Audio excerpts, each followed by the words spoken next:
এখন আমরা বুঝাতে অক্ষম, এই জন্য যে আমরা বুঝাতে পারিনি কিয়ামত কাকে বলে। কবর যত জটিল, কিয়ামত তার চেয়ে অনেক অনেক অনেক বেশি কঠিন। কিয়ামত যত কঠিন, জাহান্নাম তার চেয়ে অনেক অনেক অনেক বেশি কঠিন। এ দিয়ে বুঝাই আপনাকে আমি কিয়ামত কত কঠিন, তাহলে বুঝাতে পারতাম কিয়ামতের মাঠে সালাত, সিয়াম এবং কোরআন আপনার কত উপকারী। সম্মানিত মসজিদের মুসল্লি, যে আঙ্গুলে তাসবিহ দাঁড়ায়, যে আঙ্গুলে তাসবিহ গণনা করা হয়, সে আঙ্গুল বিচারের মাঠে কথা বলবে। তাসবিহ দাঁড়ায় তাসবিহ গণনা করলে তাসবিহ বিচারের মাঠে কথা বলবে না, এই কথা মনে রাখবেন। সারা পৃথিবী যদি তাসবিহ দাঁড়ায় ভর্তি হয়ে যায় তবুও তা মিথ্যে। সারা পৃথিবীর সবাই যদি তাসবিহ দাঁড়ায় তাসবিহ গণনা করে তবুও তা মিথ্যে। কাবা ঘর যদি তাসবিহ দাঁড়ায় পরিপূর্ণ হয়ে যায় তবুও তা মিথ্যে।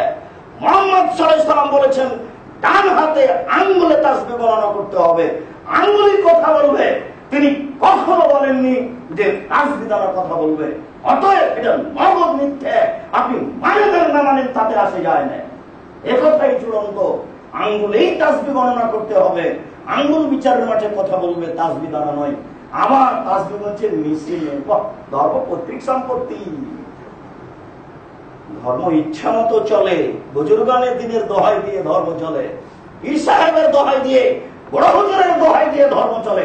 যেই না পৃথিবী একজন মানুষের কথা দিয়ে ধর্ম চলে পৃথিবীতে, যার নাম মুহাম্মদ সাল্লাল্লাহু আলাইহি ওয়াসাল্লাম।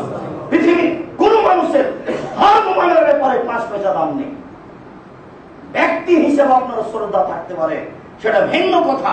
মেনে নেওয়ার ব্যাপারে, অনুসরণের ব্যাপারে উমর রাদিয়াল্লাহু তাআলা কোনো যোগ্যতা রাখেন না। আপনার পীর সাহেব তো বহু দূরের কথা।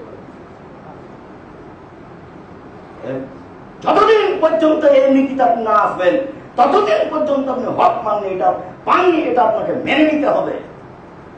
মেজাজকে, গতিকে, মন মানসিকতাকে একবারে খালি করে ঢুকতে হবে ইসলামে।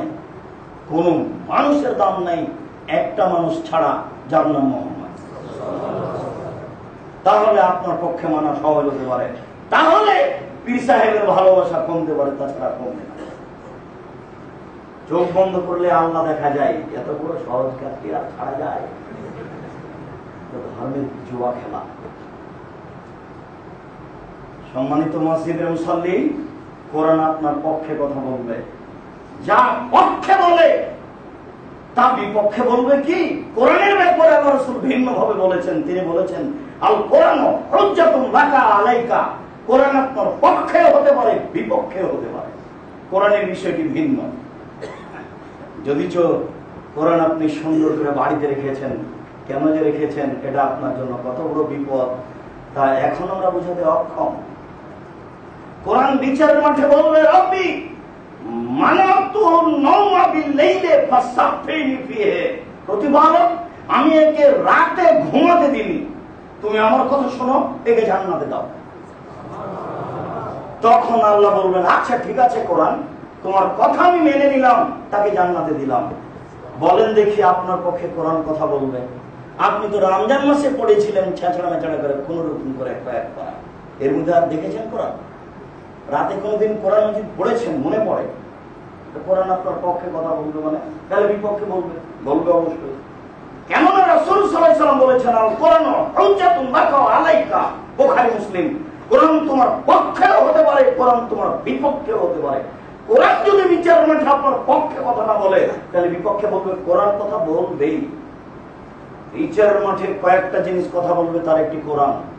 যেমন কালো পাথর, হাজরে আসওয়াদ বিচারের মাঠে কথা বলবে। বলবে আল্লাহ যে বৈধ পথে হজ করেছে, তুমি তাকে মাফ করো, আমি কালো পাথর বলছি। এই জন্য তো মানুষ হজ করতে যাওয়ার সময় সাহস করে না, নিজের উপার্জিত টাকা নিয়ে মনে করে যে বাপের একটু জমি পেয়েছে, ওটুকু বেঁচে যায়। বাপের জমিটির উপরে তার বেশি আস্থা আছে, চাকরি জীবনে যা টাকা ইনকাম করেছে তার উপরে তেমন আস্থা নেই। সে নিজেই বিশ্বাসী নয় যে এই টাকা দিয়ে আমার হজ হবে কিনা, তাই পৈতৃক সম্পত্তি বিক্রি করে হজ করতে যায়। গতি ঠিক আছে, হিসাব নিকেশ ঠিক আছে, মানে না। ভালোই তো, ধারণা ভালো, এটা মন্দ নয়, ধারণা ভালো। কেননা কারো কথা বলছে